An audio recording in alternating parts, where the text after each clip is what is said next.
여자에 의한 여자를 위한 법률 컨설팅 프로그램 기막힌 가정법원. 안녕하세요. 안녕하세요. 정은숙입니다. 오늘도 함께하신 분 한 분 한 분 소개해드립니다. 기분 좋은 변호사 김주 변호사님 어서 오세요. 안녕하세요.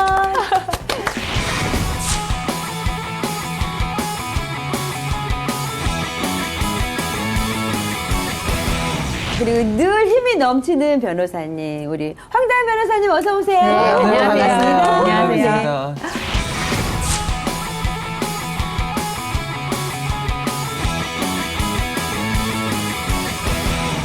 그리고 개그맨 우리 윤미숙 씨 어서 오세요. 안녕하세요, 여러분. 안녕. 네, 이어서 우리 양기웅 씨 어서 오세요. 안녕하세요. 개그맨 양기웅입니다. 멀쩡하게 인사하는 법이 없어요. 늘 기쁨을 주셔서 감사드리면서 최근 이 심각한 취업난에 이어 경기 침체가 이어지면서 대박을 꿈꾸는 사람들이 많이 늘었다고 합니다. 그 대표적인 예가 복권 구입이 될 텐데요. 로또 판매량이 작년 대비 7%가량 급증했다고 합니다. 기웅 씨, 로또 구입해 보신 적 있으세요? 네, 이번 주에도 샀어요. 저는 매주 1,000원씩 하고 있습니다. 부담 없는 금액으로. 그래서 당첨되신 적도 있고요.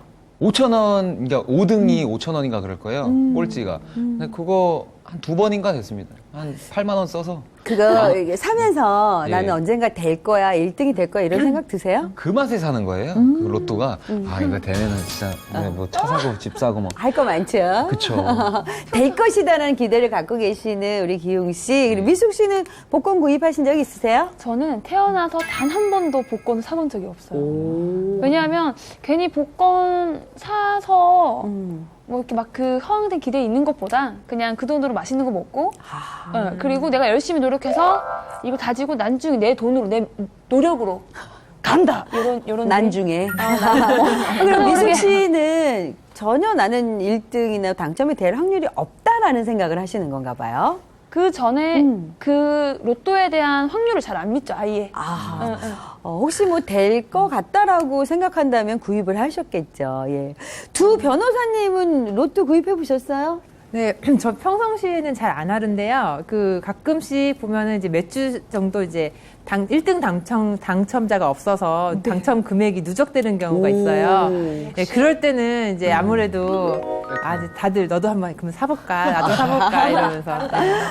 저도 제가 한 15년 전쯤에 한 번 정도 샀는데 그때 제가 고시 공부를 하고 있을 때인데 네. 제가 꿈을 꿨는데 비범치 않은 꿈을 꿨는데 바로 똥꿈이었습니다. 네. 이 꿈을 꾼 다음 날 뭔가 이 꿈이 무슨 복권을 사면 뭔가 1등을 당첨되지 않을까 해서 그 꿈이 정말 온 방에 똥이 잔뜩 있는 그런 꿈이었는데 네. 그 복권을 샀는데 결과적으로는 10,000원에 당첨이 됐어요. 되긴 됐네요. 되기는 됐어요. 네. 그래서 이게 뭐야 했는데 그 중에 5,000원을 가지고 5장을 바꾸고 네. 5,000원은 저 아는 언니가 너 복권 됐으니까 한 통 내라 그래서 버거킹 가서 햄버거 사 먹고 근데 그 5,000원이 네. 하나도 당첨이 안 됐어요. 그래서 1등 그 꼴찌 10,000원 당첨되는 것도 정말 어렵다는 걸 그때 알았습니다. 맞아요. 근데 그 대부분의 분들이 그와 같은 꿈을 꾸면은 좋다 해서 복권 사시는 경우 참 많이 봤는데 그렇다면은 그 아까 금액이 누적된 금액이 많으면 그 한 번씩은 산다 하시는데 과연 1등에 당첨이 되시면 무엇을 하고 싶은 생각이 있으세요? 글쎄요, 이게 항상 보면은 네. 그 복권은 사서 이제 번호 맞추기 전까지가 너무 기분이 좋은 것 같아요. 쪼는 맛이 있죠. 네. 설레이면서. 심장마비 네. 올 것 같아요. 그래서 되면은 이제 뭐 할지는 이제 누구나 비슷할 것 같은데요. 뭐 집 사고 여행 가고 뭐 이렇게 다들 생각을 하는 게 아닐까 싶어요. 그래요. 집 사고 네. 차 사고 그죠? 네. 예. 저는 좀 특별한 꿈인데 요즘에 1등 금액이 많이 낮아져서 20억이 좀 안 된다고 들었습니다. 근데 네. 제 꿈을 이루기 위해서는 좀 적지 않을까 싶은데 제 꿈은 뭐냐면 궁금하네요. 네. 양평에 무슨 모 갤러리가 있는데 그림 전시하는 갤러리가 있습니다. 예쁘게 건물을 지어놓고 네. 1층은 10,000원 입장료를 받아서 그 10,000원에 커피랑 이런 건 공짜로 마시고 2층, 3층은 그림이랑 조각 같은 거를 전시하는 그런 갤러리인데요. 그 그 갤러리를 세우신 분이 어떤 닥터 의사 선생님이에요. 그래서 그 선생님 이름을 따서 무슨 모 갤러리라고 했는데 저는 네. 제 이름을 딴 김지후 갤러리를 네, 만들고 멋있어요. 싶은데 네. 20억으로 될 수 있을까요? 안 될 건물도 져야 되고 네. 그림도 사야 되는데 좀 어려울 것 같습니다. 네. 시골로 가시면 시골. 더 시골. 시골도 20억 하려면 조금 어렵지 않을까 네, 생각이 정도로 듭니다. 어쨌든 꿈은 이루어진다고 했고, 그리고 또 멋진 꿈을 가지고 계신지 몰랐는데, 사실 저희가 그런 얘기들 해요. 고시를 통과하시고 이제 변호사님 되신 것도 복권에 당첨된 것만큼 행운이 아닐 수가 없겠고, 그리고 저희도 이제 방송을 한 개그맨으로서 개그고시에 저희도 또 합격한 거잖아요. 우리도 사실 또 이제 복권에 당첨된 만큼 행운을 지은 사람들이 아닌가. 우리가 또 이 행복한 마음으로 좀 더 노력하면 뭐 갤러리도 이루어질 수 있겠고, 아파트 사실 수 있겠고, 가능하지 않을까 생각이 됩니다. 그죠? 네. 그래서 예전에 네. 고시 공부할 때 같은 경우는 좋은 꿈 꾸면은 복권 네. 사지 말라고 했어요. 이게 행운이 복권으로 갈까봐. 시험 붙어야 되는데 그 운이 복권으로 가면 어떡하냐고. 그 이제 이미 붙었으니까 복권 사세요. 근데 어쨌든 이 상상만으로도 참 기분이 좋아집니다. 네. 그런데 만약 이런 경우가 발생하면 어떨까요? 로또를 공동 구매했거나 또 함께 사서 나눠 가진 로또가 1등에 당첨된 거예요, 기용 씨. 아. 내일입니다. 어떨까요? 저는 아무도 모르게 할 거예요. 약간 만약에 된다고 하면 집 사고 차 사고 한다 했잖아요. 네. 집도 전세로 들어갈 거고 그 차도 중고차로 사가지고 아무도 모르게. 그 같이 산 사람한테 이걸 안 밝히실 거예요? 그렇죠.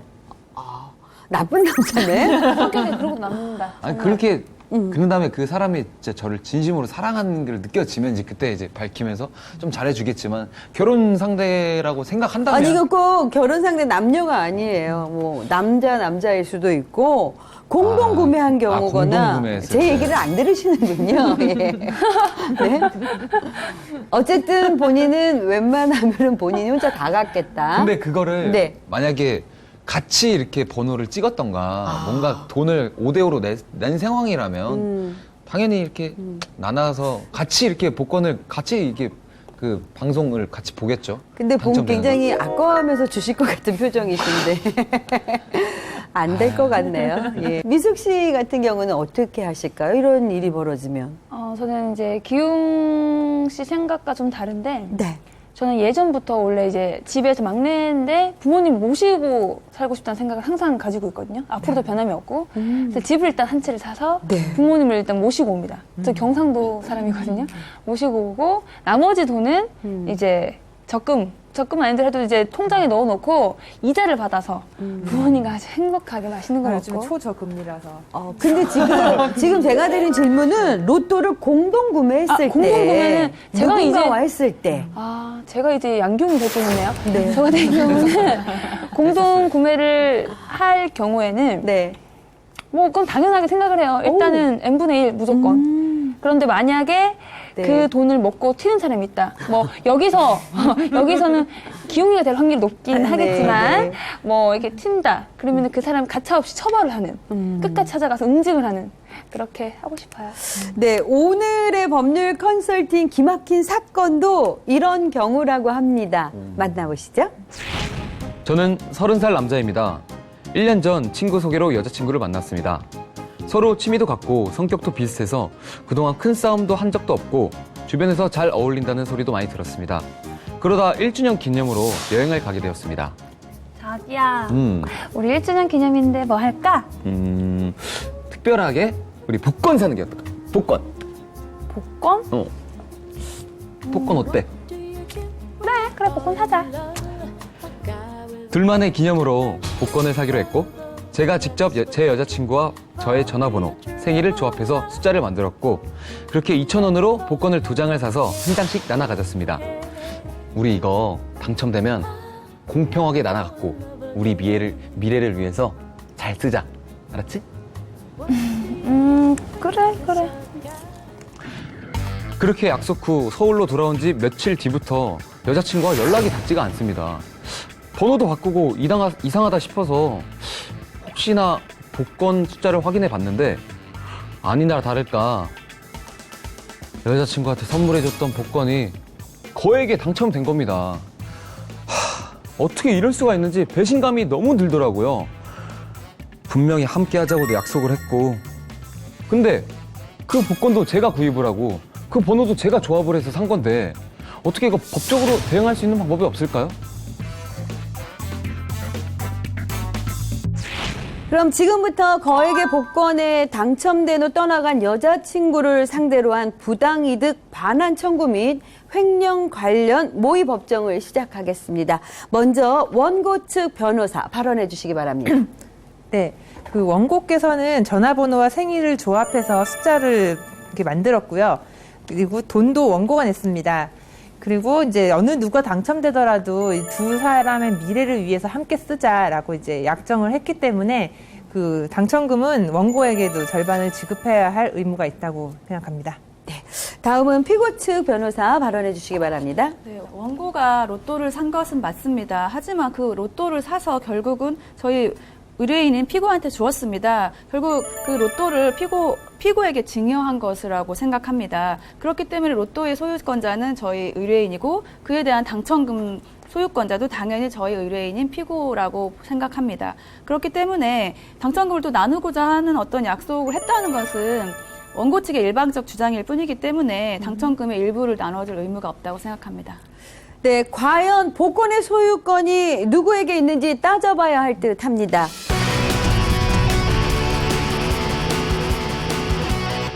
네, 우리 대법원에서는 이제 이렇게 그 기존에 이제 복권 당첨금 때문에 분쟁이 되어서 발생한 사건에 대해서 판례가 이렇게 몇 건 누적이 되어 있는데요. A라는 사람이 복권을 4장 사서 A, B, C, D가 한 장씩 나누어서 복권을 긁었습니다. 그런데 이 4장 가운데 2장이 당첨이 됐습니다. 그래서 이 2장을 당첨된 걸로 다시 새로 복권을 사서 또 다시 A, B, C, D가 나눠서 긁었습니다. 그런데 이 나눠서 긁은 것 중에 또 2장이 각각 2천만 원씩이 당첨이 된 사안이었습니다. 그런데 A가 사서 그 당첨금을 다시 A가 모두 다 수령을 했는데 그러면 B, C, D에게 나눠주지 않은 사안이었습니다. 이 경우에 이제 우리 대법원은 이제 당첨금을 수령한 A가 피해자에게 그 당첨금을 반환을 거부한 경우에 그 A와 피해자를 포함한 4명 사이에는 어느 누구의 복권이 당첨되더라도 당첨금을 공평하게 나누거나 공동으로 사용하기로 하는 묵시적 합의가 있었다라고 보고 이 당첨금 전액은 그 4명의 공유라고 봄이 상당하다고 판단을 했습니다. 그래서 따라서 A는 이 당첨금액을 반환할 의무가 있고 이를 반환하지 않은 경우에는 불법 영득 의사가 있다고 해서 횡령죄를 인정을 했습니다. 그리고 이 사안 같은 경우는 다방 사안이었고요. 공동 사용을 합의가 있으므로 공유라고 봤고요. 근데 최근에 로또 판결 같은 경우는요, 그 사실혼 남편이 로또에 당첨이 되었는데요. 사실혼 관계에 있던 남편이. 그런데 이 당첨 금액을 처 명의의 통장에 분산해서 예치를 해 놓았던 사안이었습니다. 그런데 처 명의의 그 통장에 예치를 분산을 해서 놓았는데 나중에 이 처가 로또 당첨 금액을 반환을 거부해서 이제 남편이 고소한 사안이었습니다. 근데 남편이 이 사안에서는 남편이 자기 돈으로 로또를 사서 예치만 와이프 명의로 했기 때문에 대법원은 이제 당첨금도 남편 소유다라고 했고요. 이를 반환 거부한 것은 횡령죄가 된다고 판시를 했습니다. 이런 대법원의 태도에 비추어 봤을 때 이제 원고에게 반환을 거부하는 경우에는 이제 횡령죄가 성립할 수 있다고 보입니다. 저희는 아까도 말씀드렸다시피 명시적이든 묵시적이든 로또 당첨금을 같이 나누기로 한 합의를 한 사실이 없습니다. 그리고 아까 횡령죄가 인정한 판례를 말씀을 하셨는데 그 부분은 그 피해자가 당첨금을 수령했는데 가해자가 그 대신 수령하러 갔다가 반환하지 않은 거기 때문에 횡령죄가 성립된 거고요. 저희 사례 같은 경우는 우리 의뢰인이 당첨금까지 수령하고 주지 않은 겁니다. 그래서 사안이 좀 다르다고 제 생각이 들고요. 그 국세청에서 최근 유권 해석이 하나 나온 게 있는데요. 어떤 거냐면 그 아버지가 자식한테 어떤 용돈을 받아서 그 아버지가 그 돈으로 로또를 사서 그 로또가 당첨이 되었습니다. 근데 그 당첨금의 소유권자는 자식이 아니라 아버지라는 어떤 유권 해석을 내려놓았습니다. 그리고 최근에 어떤 판례가 하나 나왔는데요. 그 천안에 사는 정 씨가 자기가 로또를 한 12장을 사서 그중 일부를 자기 친구 동생한테 양 씨한테 줬어요. 네. 근데 그 양 씨가 나중에 그 중에 하나가 1등에 당첨이 된 사건이 있었습니다. 근데 1심에서는 어차피 로또의 소유권, 로또를 받은 양 씨가 당첨됐기 때문에 그 당첨금의 소유자는 양 씨지 로또를 산 정 씨가 아니라고 해서 양 씨 손을 들어주었습니다. 네. 단지 그 고등법원에 갔을 때 그 처음으로 민사재판에서 그 시민 배심원을 실시를 해서 시민 배심원의 의견에 따라서 강제 조정을 했는데요. 그 로또를 산 사람이 정 씨이기 때문에 정 씨한테 1등 당첨금 액수가 거의 19억 정도 됐는데 네네. 그 중에 일부인 4억 9천만 원 정도를 정 씨한테 주고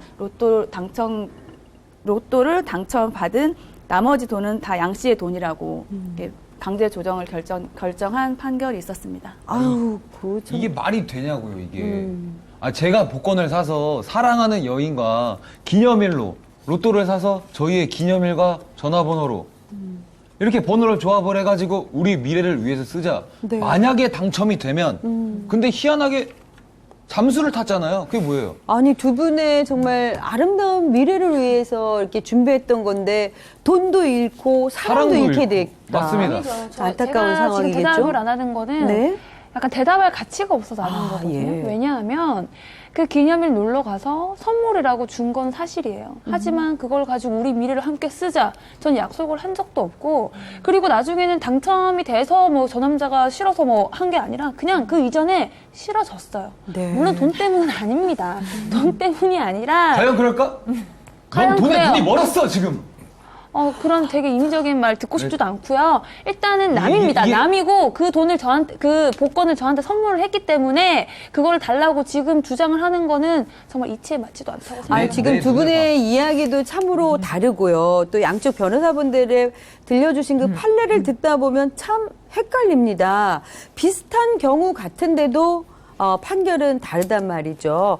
그래서 이번 모의 법정 사건은 최종 변론 없이요. 이 복권 당첨금을 둘러싼 알쏭달쏭한 문제들을 변호사님들과 함께 이야기를 나눠봤으면 합니다. 어떻게 생각하세요? 좋은데요? 오늘은 괜찮습니다. 복권에 대한 얘기를 좀 네. 해보자고요. 예. 사실 저희가 다뤄본 사건에서도 원고 측은 같이 나누기로 했다고 말을 했지만 피고 측은 그런 말을 한 적이 없다라고 합니다. 만약 여기서 이 복권방 직원이라든가 또 남자, 여자에게 복권을 주면서 나누기로 했다라는 이 상황을 증언해 줄 수 있는 사람이 나온다면 또 어떻게 될지 이것도 궁금한데, 그냥 말로만 한 약속이라서 결론이 어떻게 나올지 궁금하네요. 네, 이게 아무런 증거 없이 나누기로 했다 이렇게 일방적인 주장만 있다면 이제 법원에서 이를 사실로 인정하기는 아무래도 이게 어려운 것이 사실입니다. 네. 예, 그러나 이게 증인의 증언이나 뭐 당시 목격자 뭐 이런 사람들의 증언이 이렇게 뒷받침이 된다면 복권 당첨금을 나누기로 했다라는 약정이 존재한다는 사실을 입증할 수 있습니다. 그렇게 될 경우에는 이제 당연히 나눠주셔야지 안 그러면 횡령죄가 성립할 수 있습니다. 수원지방법원에서 이런 사례가 있었는데요. A씨가 직장 동료 3명과 술을 마시다가 로또 복권 4장을 사서 한 장은 자신이 갖고 나머지는 동료들에게 나눠줬습니다. 이제 동료 입장에서는 복권을 선물로 받았으니까 기분이 좋아서 내가 이거 1등 당첨되면은 너한테 2억 주겠다. 이렇게 큰 소리를 친 것입니다. 네. 예, 그런데 그 자리에서 이제 복권이 그 B씨가 그렇게 큰 소리를 쳤는데 근데 거짓말처럼 B씨가 받은 복권이 1등에 당첨이 된 겁니다. 예, 그러면은 당연히 그 자리에서 들은 사람도 있는데 이를 당연히 이제 그 복권을 사서 준 사람 A씨가 복권 2억을 청구를 했죠. 네. 청구를 했는데 그 B씨는 처음에는 이제 2억을 다 줘야 되는데도 불구하고 8천만 원만 줬습니다. 주긴 줬는데 적게 그러니까 줬네요. 네, 욕심이 생긴 거죠. 이제 네. 그래서 2억을 전부를 달라라고 청구를 하자 수원지방법원에서요. 당시에 말로 한 약속이라도 둘 사이에는 당첨금을 분배하기로 하는 합의가 있었다. 약정을 맺은 걸로 봐야 한다라고 해서 그 2억을 전부 반환하라고 판결을 와. 내렸습니다. 아니 네. 근데 저희가 일반 상식으로는 이렇게 구두로 얘기한 거는 효력이 없다라고 생각을 하고 뭐 각서나 뭐 증거 같은 공증을 남겼을 경우에만 효력이 발생한다고 하잖아요. 이게 왜 다른 거죠, 이게? 그러니까 계약이라는 것이 원래 이렇게 법에서 요식행위라고 해서 딱 정해놓은 경우가 아니라면은 당사자 간의 구두 약정도 그 유효하게 성립을 합니다. 네. 그래서 내가 너에게 100만 원을 주겠다 이렇게 말로 하고 상대방이 승낙을 하면은 이게 계약으로 성립을 하는 거고요. 근데 그 자체로 법적인 효력이 있는 계약이 성립을 하기 때문에 100만 원을 법원에 청구를 하면은 이제 유효하게 이제 청구에 대해서 인용 판결을 받을 수 있습니다. 그런데 이제 다른 증거가 없이 일방적인 주장만 있을 경우에는 이런 계약이 있는지 없는지를 판단하기가 상당히 그렇죠. 어렵습니다. 이제 네. 법원에서 판사님이 그 판결을 내리는데 그 자리에 있던 사람이 아니기 때문에 그래서 일방이 또 거짓말을 하는지를 알 수 없기 때문에 이를 이제 딱 잘라서 이게 인정을 하기가 어려워서 이렇게 증거가 필요한데요. 이 때문에 진술 외에 계약서나 또 아니면 당사자 간 진술을 녹취한 녹취록 그리고 다른 제3자의 증언 등이 이제 추가로 증거로 필요해서 제출을 해야 되는 경우가 많이 있습니다. 아니 근데 이 복권을 그냥 지나가다가 그냥 장난삼으로 재미삼아 하나 살까 이러다가 내가 너 하면은 얼마 줄게 반 줄게 보통 이러는데 잠깐만 녹음 좀 하고 이런 경우는 사실 드물지 않나 싶어요. 그죠? 이 녹취하기가 쉬운 부분은 아닌 것 같아요. 그죠? 저 갑자기 궁금한 게 생겼는데 네. 제가 이제 며칠 전에 영화를 봤어요. 법 관련된 걸 요즘에 영화를 많이 이제 시선이 가더라고요. 그런데 보면은 이제 예를 들어 금방 이제 복권 같은 경우는 제가 이제 증인들을 세운 거죠. 근데 그 증인이 나 그런 거 가서 증인도 하기 싫고 됐다고. 그런데 만약에 네가 받기로 한 돈의 뭐 3분의 1을 준다면 내가 해줄게. 어떤 것도 좋잖아. 해서 돈을 받고 증인을 섰어요. 사실은 사실이지만 그럴 경우는 무효인가요? 어떻게 되는 건가요? 그거는 제 생각에는 뭐 증언 자체가 어떤 위증은 아니기 때문에 아하. 위증은 아니기 때문에 뭐 위증죄로 처벌은 안 될 것 같고 근데 어떤 답례를 한 거라고 보는데 그 답례를 한 것이 어떤 네. 뭐 우리가 말하는 어떤 신의 성실의 원칙에 반하는지에 대해서 좀 판단을 해봐야 될 것 같은데 그 답례를 한 것에 허위를 증언하면서 답례를 했다면 불법이 될 것 같은데요. 지금 진실을 거기 나와서 법정에 나와서 증언을 하면서 답례를 받은 거기 때문에 그 형사적으로 문제가 될 것 같지는 않습니다. 제가 말씀을 드리겠는데요. 제가 만약에 그 소송 관계자였다면, 상대방 대리인이었다면은 그런 그 의혹이 있는 증인이 증언을 했다. 그렇게 되면 당연히 이 증인은 이 금액을 얼마를 받기로 하고 나와서 진술을 한 것이다. 라는 거를 입증을 해서 법정에 그 자료를 제출을 하면은 네. 당연히 분명하겠다. 그 진술이 신빙성이 있다고 판단을 하기가 어렵습니다. 그러면 그 진술은 증인이 돈을 받고서 한 진술이기 때문에 그 내용이 진실한 것인지 여부가 굉장히 흔들리게 됩니다. 당연히 그럼 상대방 변호사라면은 이제 그런 사실을 알게 되면은 당연히 그거를 법정에 현출을 해서 탄핵을 해야 된다고 생각합니다. 어려워요. 예. 저도 질문 사항이 하나 생겼습니다. 네. 만약에 로또를 제가 뭐 변호사님한테 선물로 줬어요. 이거 딱 드리면서 이거 만약 당첨되면 이거 선물로 줄 테니까 그냥 부담 없이 그냥 만약 되면 1억만 줄래? 그래 되면 줄게 하고 했는데 갖고 계시다가 그 다른 친구한테 그 로또를 야 로또 샀냐? 로또 샀냐? 우와 나 주라. 그래? 안 될 건데 니 가져. 진짜? 그럼 나 이거 다 당첨 만약 되면 나 다 갖는다? 가져. 했을 때 친구한테 딱 줬는데 제가 변호사님 이거 로또 저희가 제가 선물했던 로또가 지금 당첨이 됐어요. 어떻게 됐어요? 저 1억 주시기로 했잖아요. 1억 주세요. 그거 한 사람 줬는데? 제 친구 줬는데 이런 경우는 어떻게 되는 거예요? 그러니까 예를 들어서 이제 그게 1억이 당첨이 되면은 1억을 준다고 했는데 제가 그거를 딴 사람에게 그냥 줬다라는 거잖아요. 800만 분의 1이니까 이거 가져. 네. 휴지로 저 같은 경우는 그렇게 그냥 줄 일이 없고요. 내가 기웅 씨한테 당첨이 1등이 되면은 그 1억을 주기로 했다라는 거를 알리고 줘야지 거기서 그 사람하고 이제 새로운 약정이 성립이 되는 거니까요. 근데 그게 아니라면은 그 사람한테 로또 복권을 주면은 그걸로써 이제 증여 행위는 끝나는 거고요. 네. 근데 그 로또의 1등이 당첨이 되면은 1억을 주기로 했다라는 이 계약 당사자 간에 또 유효하게 성립이 되어 있는 상태입니다. 네. 그렇기 때문에 저는 이제 당첨금은 딴 사람한테 줬지만 기훈 씨한테 1억을 줘야 되는 채무는 남아 있는 게 되는 거죠. 와 그럼 1억 빚이 있는 거예요? 그러니까 저 같은 경우는 당연히 그냥 단 사람한테 그럼 주면 빌어야겠네. 1억만 안 달라고 되고. 지금 빚이 생겼다고. 네, 와. 그렇게 되죠. 근데 그렇게 저희가 되니까, 살아가면서 네. 참 빈말이라는 것들을 많이 하게 되는데 이제는 정말 신경 써서 얘기해야 될 것 아, 이거 참 같아요. 무섭네요. 안 될 것 같으니까 야 반 줄게 했는데 이게 법적으로 문제가 된다는 얘기를 또 그러니까요. 처음 듣다 보니까 말 조심해야 될 것 같고 그리고 이제 아까 그 모의 사건으로 좀 돌아가 본다면은 당첨되면 나누자 이러고 여자친구에게 줬는데 여자가 여기에 알았어 그럴게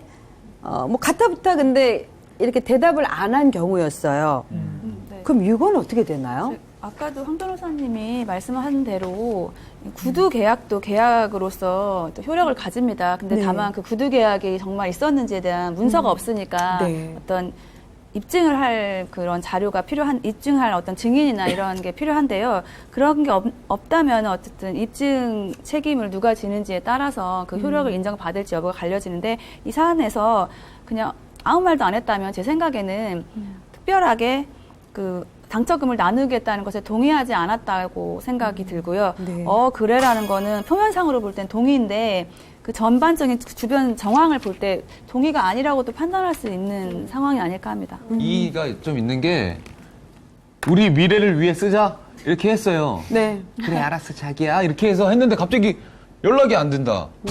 그 번호까지 바꿨어요. 이건 진짜 돈에 환장한 여자 아닌가요? 근데 지금 원고 진짜로? 저희 그 이건 동의한 기용 씨 거잖아요. 원고 쪽 주장과 우리는 그런 말 한 적 없다고 하는데 거짓말이죠. 그 누가 거짓말하는지 모르니까요. 근데 100만 네. 볼트짜리 거짓말 탐지기로 한번 제가 하고 싶네요 진짜. 네, 그 또 사실관계 다툼이 있는데요. 그 이제 사실관계 다툼이 있는 것과 별개로 우리 대법원 판결을 얘기 태도에 비추어서 보면은 지금 이제 승낙을 명시적으로 안 했기 때문에 뭐 계약이 성립 안 했다 이렇게 주장을 하시는데 네. 우리 대법원 판결은 그 다방 사안에서 뭐 나누자라고 이렇게 명시적으로 약정하지 않았습니다.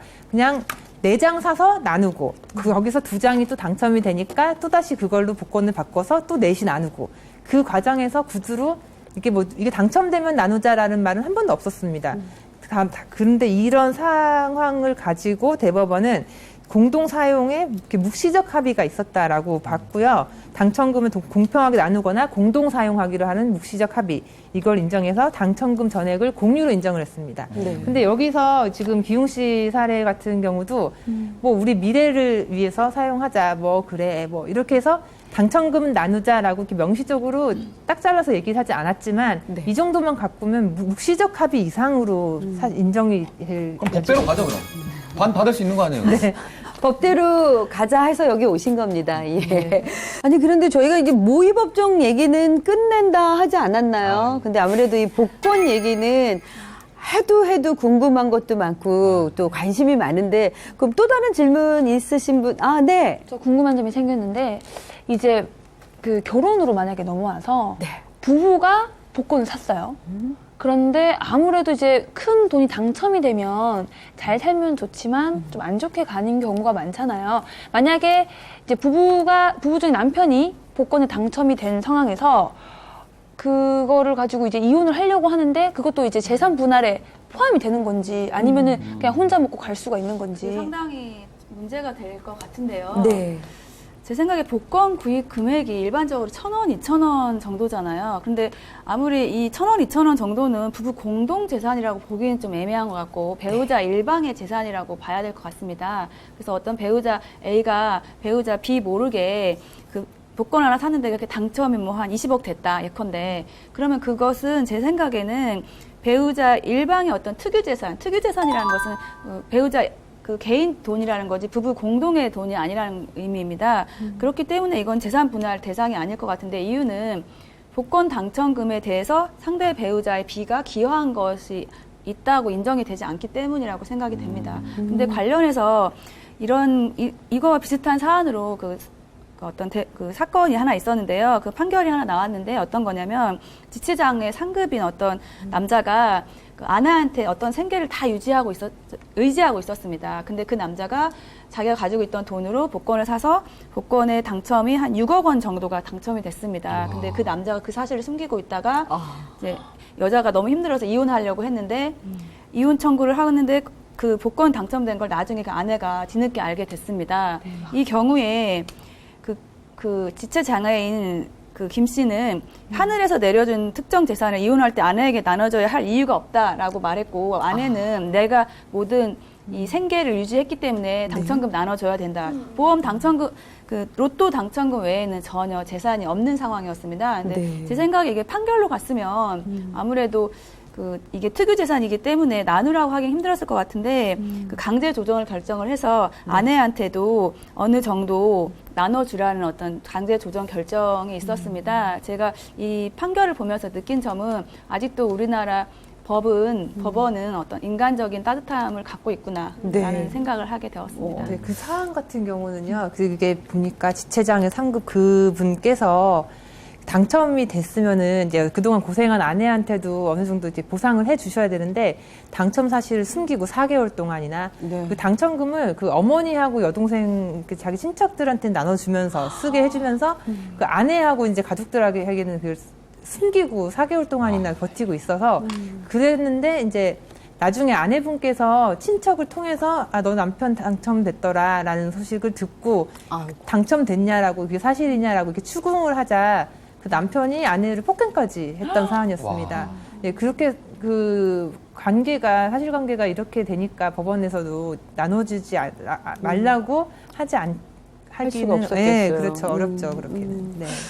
결국 이야기를 종합해 보면은요, 복권은 살 때도 물론이고, 복권이 당첨된 후에도 정말 내뱉는 말 한마디 한마디가 얼마나 중요한지 다시 한번 생각해 하는 그런 시간인데요. 미숙 씨, 기웅 씨, 그리고 우리 두 변호사님, 복권 당첨되시면 n분의 1 하는 거 어때요? 예, 좋으신가요? 아무도 괜찮죠? 모르시잖아요. 아무도 안 하시나요? 저는 안 해서 원래 복권을. 근데 만약에 같이 사서 하게 된다면 네. 저도 무조건 n분의 1. 하지만 네. 제가 만약에 사서 당첨이 된다면 제가 맛있는 거 저녁이라도 한 끼는 대접은 하도록 하겠습니다. 제가 사서 한 장씩 돌릴 테니까 당첨되면 n분의 1 하는 거 어떨까요? 좋습니다. 좋습니까? 네, 정말 좋습니다. 그건 좋습니다. 방송에 약속한 거 다 지키시라고 믿으면서 우리 카메라 앞에 손 내밀면서 약속 한번 하죠. 약속. 정말 당첨만 되면 되겠습니다. 네.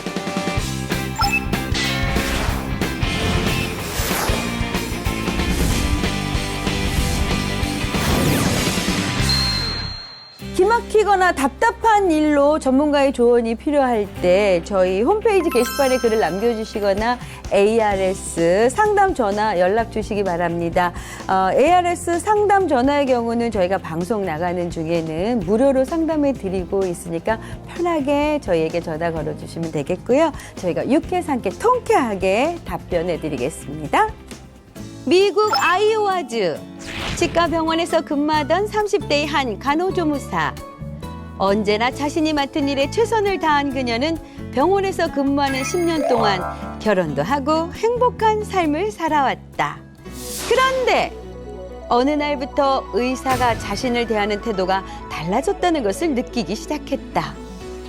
직장 생활과 아이들에 관련된 문자들을 자주 보내기 시작했고 어떤 날은 너무 매력적이라고 자신과 잠자리를 하지 않은 남편은 마치 차고에 람보르기니를 두고 운전하지 않는 것과 같다고 말하기까지 했다. 그러더니 갑작스럽게 해고 통보를 한 의사. 당황하고 화가 난 여자는 의사를 부당해고로 고소했는데 과연 이 의사는 어떤 처벌을 받게 됐을까? 참 여자 입장에서는 어처구니 없는 사건인데요. 너무 예뻐서 섹시해서 그래서 해고 당했다면 어떤 기분일까요? 이 이야기는 미숙 씨에게 꼭 물어봐야겠어요. 네? 그러니까요. 저한테 질문 너무 잘하신 것 같아요. 저 같은 경우는 아무리 생각해도 공감대적인 부분에서 상당하거든요. 뭐 여러분이 보시는 것 같이 왜 웃으세요? 공감 못할 것 아무도 왜 공감 같은데. 못하시죠? 아무튼 저 같은 경우도 네. 뭐 보시는 것 같이 뭐 밥도 잘 못 먹을 줄 알고 이쁘니까 조금밖에 못 먹을 줄 알고 밥도 조금 퍼주고 뭐 무거운 거 들면 힘이 되게 센데 못 들게 하고 그럴 때마다 네. 왜 나는 가만히 있게 하는가? 이거는 부당한 대우가 아닌가? 진짜 너무 좀 그렇더라고요. 근데 선배님은 더 그러시지 않나요? 모르겠고요. 저 미숙 씨 처음 봤을 때 군대를 보내야겠다 이런 생각을 했습니다. 떡 벌어진 어깨. 그렇죠. 내가 지금 떡대는 줄 알고. 근데 실제로 보면 또 말랐다고 하더라고요. 죄송합니다. 농담했고요. 정말로 예쁘고 섹시한 거 맞아요, 미숙 씨. 감사합니다. 변호사님 왜 크게 웃는 거예요? 예? 오늘 제일 큰 처음 네? 크게 오랜만에 상을 드리고 싶어가지고 두 분한테. 저희가 무슨 상 무슨 드릴까요? 상을요? 아유, 미녀상? 아니요. 그럼요. 거의 자뻑상이라고 들어보셨어요? 그것도 상이라면 받죠, 뭐. 나쁘지 않네요. 부르찌개 올라올 뻔했네. 변호사님들도 만약 이런 이유로 해고당했다면, 싫지 않으실까요? 아니면 절대 참지 않으실까요? 저 같은 경우는 네. 이제 뭐 법적인 문제는 이제 변론으로 하고 이제 이런 상황의 주인공이 된다면 네. 그런 인생을 사는 게 좀 피곤하긴 하겠지만은 내심 싫지는 않지 않을까 생각이 듭니다. 네. 그리고 만약에 이제 이렇게 이런 이유로 해고당해서 뉴스에 나올 정도의 외모라면은 그 외모에 맞는 다른 직업이 더 낫지 않을까 하는 생각도 듭니다. 네. 네. 김 변호사님. 저도 그냥 외모 자체로 예쁘고 섹시하다고 평가받는 건 좋은데 그것 때문에 해고가 됐다는 게 해고 기준이 업무 능력이 아니라 네. 미모 때문에 얼굴 때문이라 하는 것은 물론 추후 법적인 문제긴 하지만 부당하다고 생각해서 기분은 좋지 않을 것 같습니다.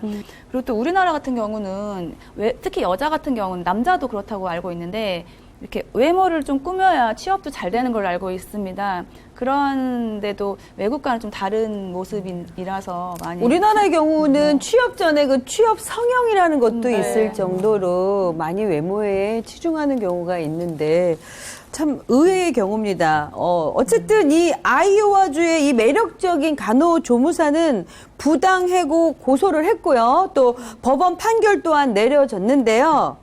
기흥 씨, 예. 어떻게 됐을 것 같아요? 일단 의사가 무조건 잘못한 것 같고요. 네? 다시 재취업을 시키던가 취직을 더 좋은 데로 시켜줘야 줘야 된다는 생각을 하고 있고, 제 생각에 추리를 잠깐 해보자면 네. 제가 보기에는 뭐 예를 들어서 회식 자리에서 너무 이쁘고 섹시하니까 또 오래 일했으니까 정도 갈 거 아니에요. 직장 동료끼리 뭐 간단한 스킨십도 할 수도 있고 또 해외다 보니까. 근데 약간 그 유부남인데도 뭔가 그 간호사한테 찍적거리다가 뭔가 뺀찌도 한번 먹고 막 이래서 막 자기가 뭔가 캥기는 것도 있고 막 이래서 그냥 잘랐을 것 같아요. 그래서 이거는 무조건 어떤 이유가 있지 않을까. 어찌됐던 네. 그런 이유로 자른다는 건 도저히 말을 할 수가 없습니다. 일본 유학 다녀오셨나 봐요. 네, 아니에요. 격한 단어도 막 나오고 하시는데 미숙 씨도 같은 생각이세요? 네, 뒤에 추리한 거는 좀 다른데 앞에 내용은 같은 것 같아요. 아무리 외모가 출중하고 자기 일하는데 좀 그렇다고 해서 해고를 한다는 거는 네. 이거는 정말 아니 될 말이 아닌가요? 그래서 이게 법원 판결이 그냥 무죄, 빨리 복직해라 이렇게 나올 것 같아요. 제 생각에. 놀라지 마십시오. 이 아이오와주 대법원은 남성 의사가 결혼 생활에 위협이 될 수 있다는 이유로 여성을 해고한 것이 위법이 아니다라고 판결 내렸습니다. 와, 뭐야? 참나. 그럼 그 사람은 불쌍하다. 이제 어디서 일을 해? 되게 불쌍하다. 이 여성분이 지금까지 남자 의사에게 추파를 던지는 등 아무런 잘못을 하지 않았음에도 불구하고 또 남성이 거부할 수 없는 매력을 가지고 있어서 단지 그 이유만으로도 해고가 가능하다는 판결을 한 겁니다. 정말 한국 같으면 상상할 수도 없는 일이 아닐까 싶습니다. 제가 이 해외 뉴스 사례를 좀 꼼꼼히 봤는데요.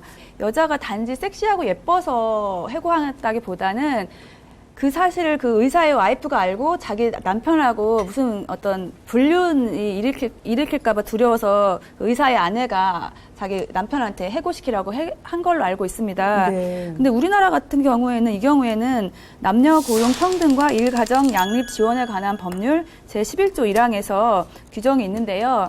근로자의 해고에서 남녀를 차별해서는 안 된다라고 규정하고 있습니다. 그리고 이에 위반한 경우에는 5년 이하의 징역 또는 3천만 원 이하의 벌금에 처하고 있습니다. 그러니까 제 생각에는 이 여자분이 우리나라에 있었으면 부당 해고를 이유로 그 의사를 고소해서 형사처벌을 받게 할 수 있다고 생각합니다. 제가 듣기로는 그 절대적으로 그 직원을 해고할 수 없는 그런 기간이 있다고 하는데 그거는 진짜 있는 거예요? 네. 그 우리나라에서 보면은 근로기준법하고 남녀 고용평등과 일가정 양립 지원에 관한 법률에서 그런 기관을 규정하고 있습니다. 근로기준법에서는 사용자는 근로자가 업무상 부상 또는 질병의 요양을 위하여 휴업한 기간과 그 후 30일 동안 또 산전 산후의 여성이 이 법에 따라 휴업한 기간과 그 후 30일 동안은 해고하지 못한다고 규정하고 있습니다. 이 규정의 취지는 근로자가 업무상의 재해 또는 출산으로 인하여 노동력을 상실하고 있는 기간과 노동력을 회복하기 위해 필요한 그 후의 30일 동안의 기간을 근로자가 실직으로부터 그 실직의 위협으로부터 보호하고자 하는 규정입니다. 또 남녀 고용평등과 일가정 양립 지원에 관한 법률은 육아휴직에 관해서 규정을 하면서 사업주는 육아휴직을 이유로 해고나 그 밖에 불리한 처우를 하여서는 아니 된다. 또 육아휴직 기간에는 근로자를 해고하지 못한다라고 규정을 하고 있습니다. 근데 다만 이 경우는 사업을 계속할 수 없는 경우에, 그러니까 사업주가 폐업을 한다거나 이제 뭐 이렇게 부도가 나는 경우는 그러하지 아니한다고 예외 규정을 두고 있습니다. 근데 저 궁금한 게 있는데 사실 직장 내 성희롱을 예를 들어서 이제 신고를 하거나 고발을 하게 되면 오히려 돌아오는 거는 그 고발한 사람이 잘리는 경우잖아요, 대개가.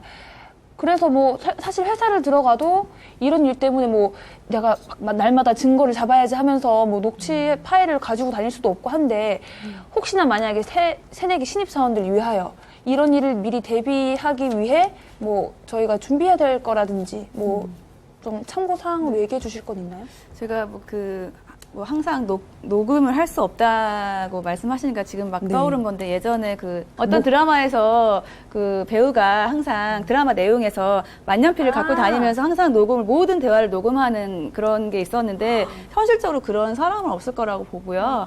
근데 제 생각에는 아까 늘 말했지만 이 법정에서는 증거 싸움입니다. 말로는 그거를 믿어주지 않기 때문에 성희롱을 당했거나 직장 내에서 이럴 때는 제 생각에는 그 직장 동료들이 도움을 줘야 됩니다. 그래서 직장 동료들에게 그 상사가 성희롱했다는 것에 대한 진술서를 좀 미리 받아두는 게 좋은데 그 사람들도 솔직히 직장 생활을 원만히 하려면 상사한테 밉보이면 안 되지 않습니까? 그러니까 아마 손쉽게 안 써줄 거라고 생각합니다. 그럴 경우에 대비해서 미리 그 직장 동료들하고 연락을 해서 뭐 문자나 통화해서 그런 사실관계를 말해서 유도하게끔 해서 그 직장 상사가 그렇게 말했었지라고 인정하게 하는 그런 통화 내용을 녹음하거나 관련한 문자 메시지를 밖에 그 사람이 보낸 거를 받아두면 조금 더 유리한 증거가 되지 않을까 합니다. 참고가 되셨습니까? 네. 이쯤에서 ARS와 저희 홈페이지로 들어온 사연 하나 만나보도록 하겠습니다. 미숙 씨 전해주세요. 네, 제가 읽어드릴게요.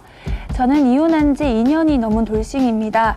협의 이혼할 때 아이가 성년이 되기까지 양육비는 받지 않겠다는 조서에 남편이 사인을 해줬었습니다. 그런데 얼마 전 남편이 재혼한 여성분이 연락이 와서 남편과 이혼할 건데 자신이 지난 1년 동안 아이를 키웠으니 그에 대한 양육비를 돌려받아야겠다는 겁니다. 전 남편 역시 현재 경제 사정이 힘드니 양육비를 달라고 합니다. 저도 지금 회사 다니다 이직을 준비하는 상태라 소득도 재산도 없는 상황인데 이 두 사람에게 제가 양육비를 줘야 하는 건가요? 이렇게 보내오셨는데 배우자는 모르겠으나 제3 따지면 계모죠. 계모한테도 이렇게 돈을 다시 돌려줘야 되나요? 이거는 네, 그 양육비 지급 청구 같은 경우는 우리 법에서 그 부 또는 모 또는 제3자가 양육자로 지정이 된 경우에 그 양육자가 부모의 일방 또는 쌍방에 대해서 할 수 있는 권리입니다. 그래서 양육비와 같은 부양 청구권은 재산상 돈을 달라고 하는 재산상 청구권입니다. 그렇지만 신분관계에 기초한 청구권이기 때문에 일신 정석적인 권리이고 타인에게 양도할 수 없고 상속이나 압류의 대상이 되지 않고 또 대위 행사, 다른 사람의 권리를 대신해서 행사해 주는 것도 불가능하다고 해석하는 것이 일반적입니다. 그래서 따라서 양육자로 지정되지 않은 계모의 경우에는 양육비를 청구할 수 없다고 보아야 할 것입니다. 참고로 이거는 이제 계모는 청구할 수 없지만 이제 과거에 양육비를 청구할 수 있는지 뭐 지난 1년간의 양육비가 얼마 들었는데 달라 이런 식으로 청구할 수 있는지 여부에 관해서 보면은요. 우리 판례는 부양료 청구권에 대해서 부부간이나 이제 성년이 된 자녀에 대해서도 이제 뭐 어느 정도 돈이 들어가니까 성년 자녀에 대한 부양료 뭐 이런 경우에는 이제 과거의 부양료를 얼마 들었으니까 달라 이런 식으로 청구가 하는 것이 안 된다라고 판단을 하고 있습니다. 네. 하지만 이제 미성년 자녀의 경우에는 네. 과거의 양육비 청구가 가능하다고 보고 있는데요. 이 판례 같은 경우는 특별한 사정이 있는 경우를 제외하고는 양육하는 일방은 상대방에 대하여 현재 및 장래에 대해서 양육비 중 적정 금액의 분담을 청구할 수 있습니다. 또 부모의 자녀 양육 의무는 특별한 사정이 없는 한 자녀의 출생과 동시에 발생을 합니다. 출생하면서부터 아이 키우는 돈은 이제 부모가 같이 분담을 해야 되는 거니까요. 그렇기 때문에 과거의 양육비에 대해서도 상대방이 분담함이 상당하다고 인정되는 경우에는 그 비용의 상환을 청구할 수 있습니다. 네. 근데 처음에 그 협의 이혼할 때 아이가 성년이 될 때까지 양육비는 안 줘도 되라고 사인을 했는데 네. 그 사인은 아무 소용이 없는 건가요? 그거 아무 소용이 없는 건 아직 법적 효력은 가지지만 네네. 양육비 같은 경우는 어떤 양육에 관한 상황이 변경이 된다면은 네. 사정 변경이 합리적으로 인정되면은 그 민법 제 837조 제 5항에 따라서 양육비 변경 신청을 할 수 있습니다. 그러니까 저희 관련한 판례도요. 처음에 당사자간끼리 양육자가 양육비도 부담하기로 협의를 했는데 추후에 소송을 진행하면서 청구인을 양육자로 지정하고 그 상대방이 그 양육비는 부담하도록 그 소송을 제기했는데 이 소송 내용이 결국은 양육비 부담 부분을 변경하는 취지의 어떤 소송으로 판단한 바 있습니다. 네. 결국 아이의 새엄마는 상관이 없지만 또 아이 아빠하고 문제는 원활하게 풀려야 할 것 같습니다. 당장 내 아이의 문제인 만큼 흥분하지 마시고 전문가와 상담을 통해서 냉정하게 문제를 풀어 나가셔야 할 듯합니다. 다음 사연 하나 만나볼게요. 저는 40대 후반의 농사꾼입니다. 몇 년 전 중국 교포와 결혼을 하여 남매를 두고 있습니다. 그런데 얼마 전 집안에 있는 폐물 등을 가지고 가출한 후 소식이 없습니다. 파출소에 가출 신고도 하고 아내를 찾아다니느라 현재 아이들은 큰 집에서 키우고 있는 상황입니다. 이제 6개월이 다 돼가는데 사실 저는 아내와 이혼 후 새 출발을 하고 싶거든요. 어디서 보니까 가출 신고 후 6개월이 지나면 자동으로 이혼이 된다는데 사실인가요? 네. 라고 보내주셨습니다. 가출 신고 후 6개월이 지나면 자동으로 이혼이 되나요? 저는 가출 신고 6개월이 지나면 자동적으로 이혼이 된다는 말은 저는 솔직히 처음 들어보고요. 예, 그런 말을 누구한테 들었는지 제 생각에 인터넷에 떠도는 소문들 중에 잘못된 정보도 많이 있습니다. 그런 걸 선별해서 받아들여야 되는데요. 네. 혼인 관계도 일종의 법률 관계입니다. 혼인 관계는 배우자의 사망과 이혼에 의해서만 해소될 수 있습니다. 그러니까 일방이 가출했다고 해서 당연히 이혼이 되는 것은 아니고요. 그 배우자가 가출했으면은 가출했기 때문에 그 배우자로서 동거 부양 그리고 협조 의무를 위반했기 때문에 재판상 이혼 사유가 된다고 생각합니다. 이 경우에는 이혼 소송 절차를 통해서 이혼을 해야 될 것 같고요. 배우자가 어디 있는지 모른다면은 공시송달이나 어떤 그런 방법을 통해서도 이혼이 될 수 있으니까 이혼 소송을 해야 됩니다. 그럼 궁금한 게 배우자가 어디 있는지 모르는 상태에서 이혼 소송을 하려고 하면 뭐 공시송달 뭐 이런 거 얘기를 하신 것 같은데 저 사실 그게 무슨 말인지 잘 모르겠거든요. 그게 무슨 말이죠? 공시송달이라는 것은 상대방의 주소나 근무 장소를 알 수 없는 경우에 상대방에게 통상의 방법으로 서류를 송달할 수 없기 때문에 법원 사무관 등이 송달 서류를 보관을 하고 그 법원에 이제 게시판에 게시를 한다거나 신문, 관보나 뭐 그런 데 공고를 해서 언제든지 소송 서류를 열람할 수 있게끔 해주고 이거를 이제 뭐 일정 기간이 지나면은 송달이 된 것으로 인정해주는 송달 방식입니다. 네. 그래서 이제 주소를 모르시는 경우에는 네. 소송 제기하시고 공시송달 신청을 하시면은 법원에서 공시송달로 이제 재판을 진행을 해주실 것입니다. 저희가 오늘 준비한 순서는 여기까지입니다. 여러분께서 혹시 아직도 궁금한 사항이 있으시다면 ARS 상담은 물론이고 저희 홈페이지 게시판에 글을 남겨주시면 최고의 변호사와 함께 속 시원하게 문제를 풀어드리도록 하겠습니다. 저희는 다음 주에 더 다양한 법률 정보로 여러분 찾아뵙도록 하겠습니다. 오직 여성만을 위한 법률 컨설팅 프로그램 기막힌 가정법원.